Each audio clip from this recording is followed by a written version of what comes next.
Bonjour, je vais corriger l'exercice 4 du TD de chimie 6. Donc voici l'énoncé. Vous avez une solution de nitrate de fer. Alors le nitrate c'est le NO3 moins. Et donc cette espèce-là, le fer, il est au degré d'oxydation 3, donc c'est du Fe3+, en fait. C'est du fer 3. On met ça dans 1 litre de solution. Solution tampon, c'est-à-dire qu'on est capable de contrôler le pH de la solution. Et lorsqu'on fait varier ce pH, hein, donc ça, c'est pas précisé comment dans l'exercice, hein, donc c'est à l'opérateur de se débrouiller pour que le pH varie, par exemple en rajoutant un acide très concentré ou une base très concentrée. Et bien, à un moment donné, vous avez la précipitation de ce qu'on appelle l'hydroxyde ferrique. Donc ce sera certainement en milieu basique. C'est-à-dire que plus vous êtes en milieu basique, plus vous allez mettre de OH-, et donc plus vous allez favoriser la formation de cette espèce. S'il y a beaucoup de OH-, en fait, le fer va très facilement s'entourer de 3 OH- et former un précipité. Et on vous demande à quel pH ça arrive. Alors, exercice 4, TD de chimie 6.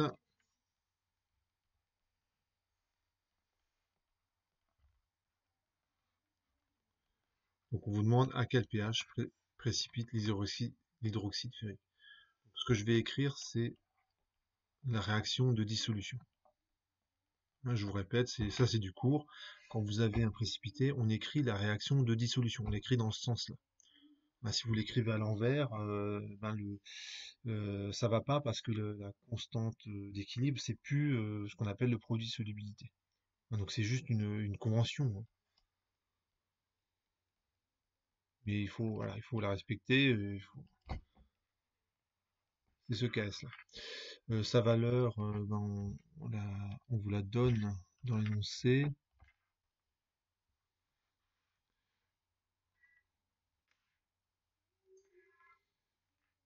Hop, j'ai oublié. Voilà ce que j'ai écrit, hein.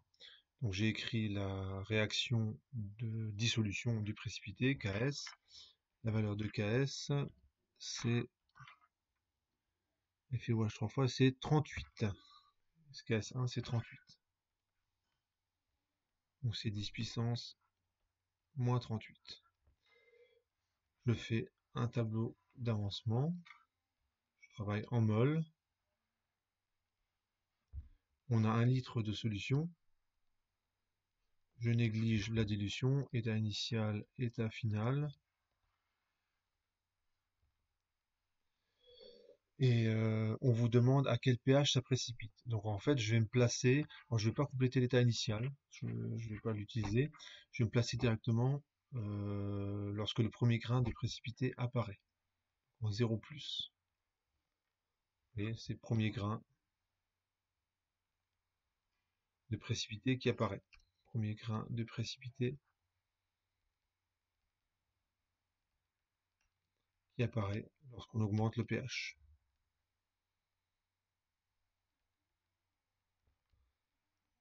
Lorsqu'on augmente le pH.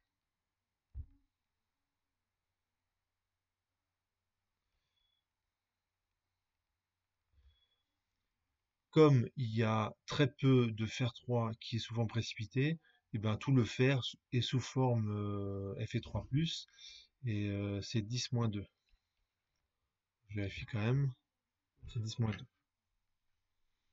Et justement, c'est ce truc-là que je cherche, la concentration de la quantité de OH. Donc bon, plutôt que de mettre un point d'interrogation, je vais donner un nom à cette variable, concentration de OH. Pour le volume total, donc c'est la quantité de OH. Quand j'ai fait ça, j'écris la loi d'action de masse à l'équilibre.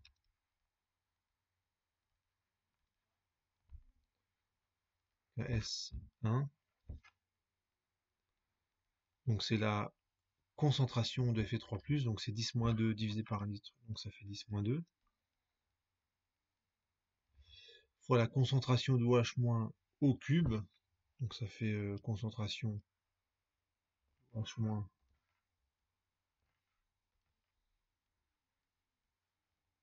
au cube, divisé par l'activité d'un solide qui vaut 1,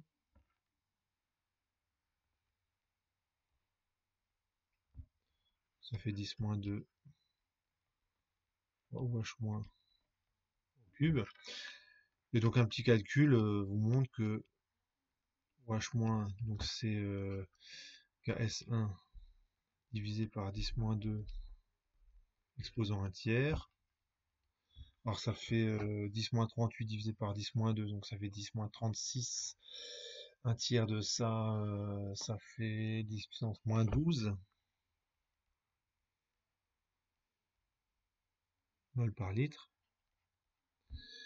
J'en déduis la concentration de H+, c'est KE, le produit de l'eau qui vaut 10 puissance moins 14, divisé par OH-, donc ça fait 10-2 mol par litre, et ça fait un pH qui vaut 2. Donc au-dessus de pH 2, il y a le précipité présent, en dessous, il n'est pas du tout présent. Question suivante, on vous demande à quel pH faut-il imposer pour 99,9% des ions Fe3+ précipitent. On réalise une solution de chlorure. Question 2, on veut que 99,9% des ions Fe3+ précipitent.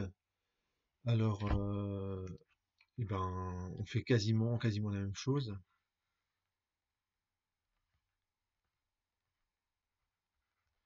Je commence par écrire la réaction de dissolution. Dans des exercices de chimie, ça passe souvent par l'écriture de l'équation bilan. Donc c'est normal que je commence par ça. S1, je fais le tableau d'avancement, je travaille en mol, j'ai 1 litre de solution,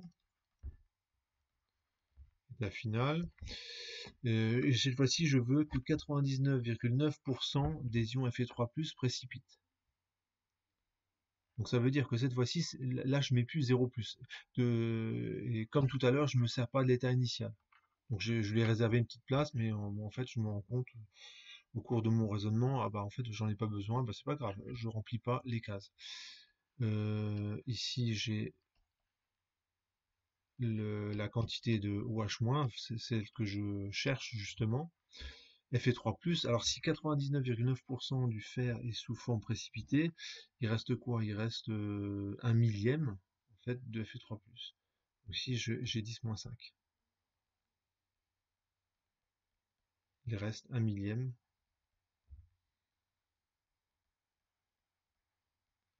de 10-2. Ça fait 10-5. Et ici, on va dire que c'est présent. Donc je ne vais pas m'amuser à calculer ce truc-là parce que de toute façon, l'activité chimique d'un solide, ça vaut 1. Donc à partir du moment où il est présent, son activité chimique vaut 1, qu'il y en ait beaucoup ou pas beaucoup, ça c'est pas grave. Ça n'a aucune importance. J'applique la loi d'action de masse à l'équilibre.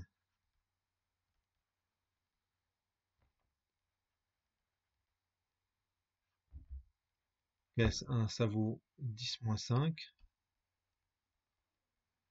fois OH-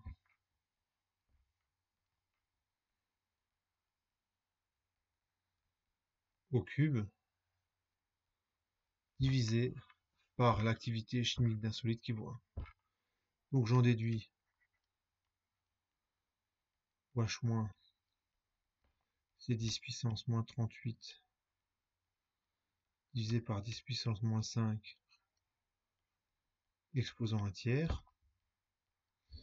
Alors ça fait quoi? Ça fait 10 puissance moins 33 et ça fait 10 puissance moins 11 mol par litre.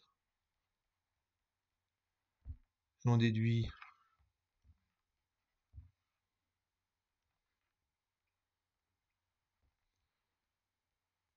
la concentration de H+, qui vaut KE sur OH-. Donc KE à 25 degrés, c'est 10 puissance moins 14, hein. KE dépend très légèrement de la température, mais pour simplifier, je prends 10 puissance moins 14. Donc ça fait 10 puissance moins 3. Et ça donne un pH qui vaut 3. Donc ce que ça veut dire, c'est que dès que vous augmentez un peu le pH, en fait, quasiment tout le fer précipite. Enfin, il y a pas besoin, il faut mettre un petit peu plus d'acide et puis il y a quasiment plus de fer 3 dans la solution. Donc c'est une manière de s'en débarrasser, hein, du fer 3. Parce qu'après vous pouvez filtrer le solide et il n'y a plus de fer 3 dans la solution. Question 3, donc cette fois-ci on va travailler avec le fer 2, Fe2+, qui est sous la forme FeCl2, donc le Cl- là ça va être un ion spectateur, hein. Une fois qu'on met ça en solution, le Cl- il va se retrouver en solution aqueuse, mais il va juste être présent sans intervenir dans les équations bilan.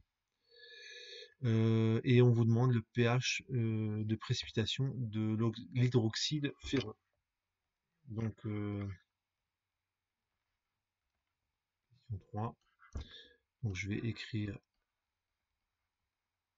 la réaction de dissolution du précipité. Donc cette fois-ci c'est Fe2+, plus 2OH-. Et KS2, alors on vous donne sa valeur, c'est 16.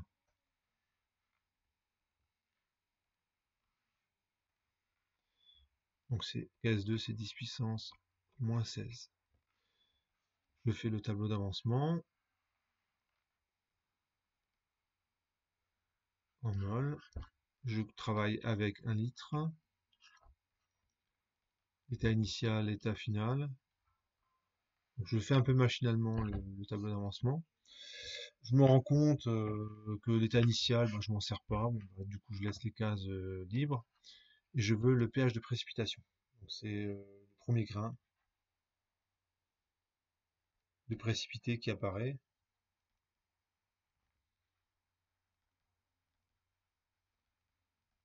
Précipité qui apparaît lorsqu'on augmente le pH.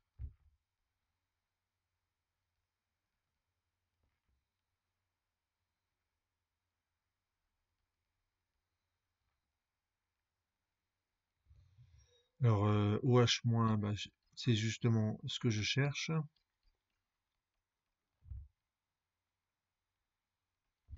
Fe2+, donc là il faut regarder l'énoncé. C'est 10-2. Ouais, 10-2. Alors comme le fer 2, il a quasiment pas précipité, il est encore sous forme Fe2+ en solution. Donc c'est ce qui me permet d'écrire 10-2. J'écris la loi d'action de masse.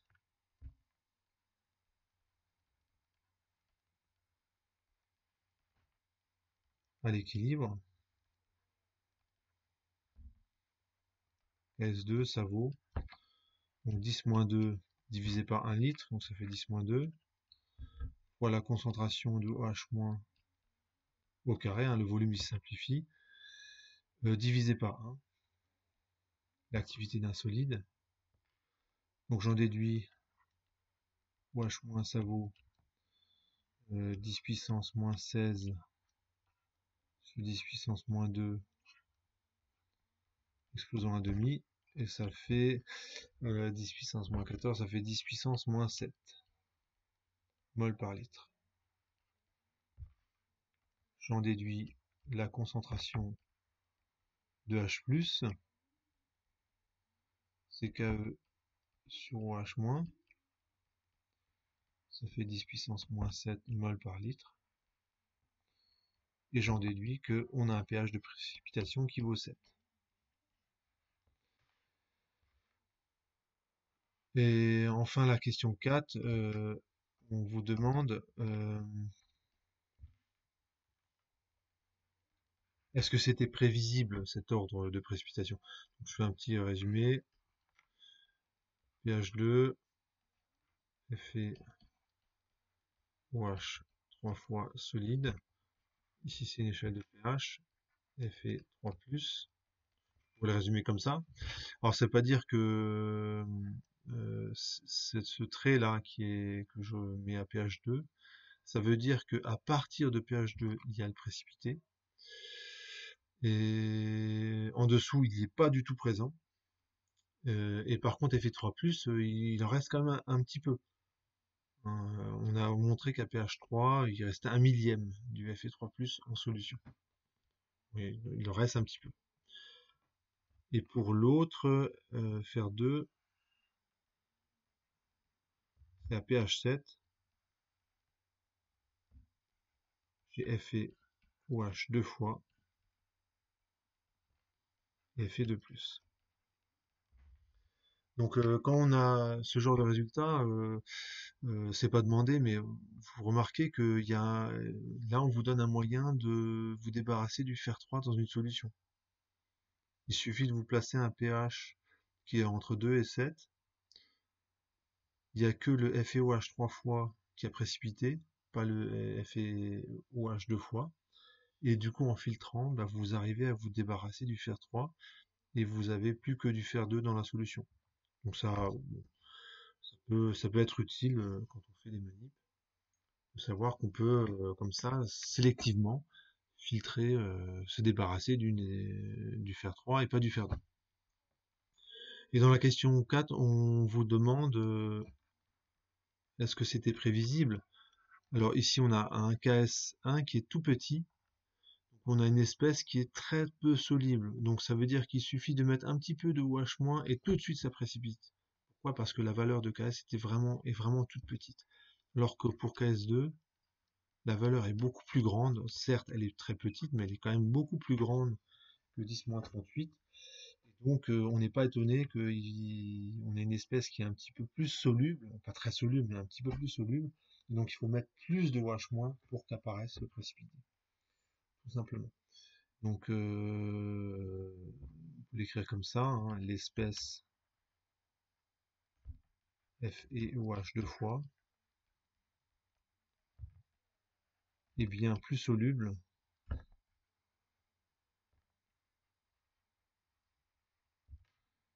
que FeOH 3 fois.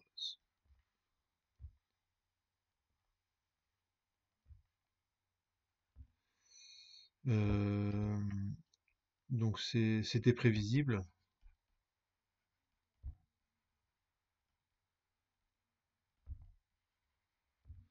car KS1 est vraiment négligeable devant KS2. Donc il faut mettre, il suffit de très peu de OH- pour qu'apparaisse ce précipité. Voilà pour cet exercice. Normalement, j'ai répondu à l'ensemble des questions.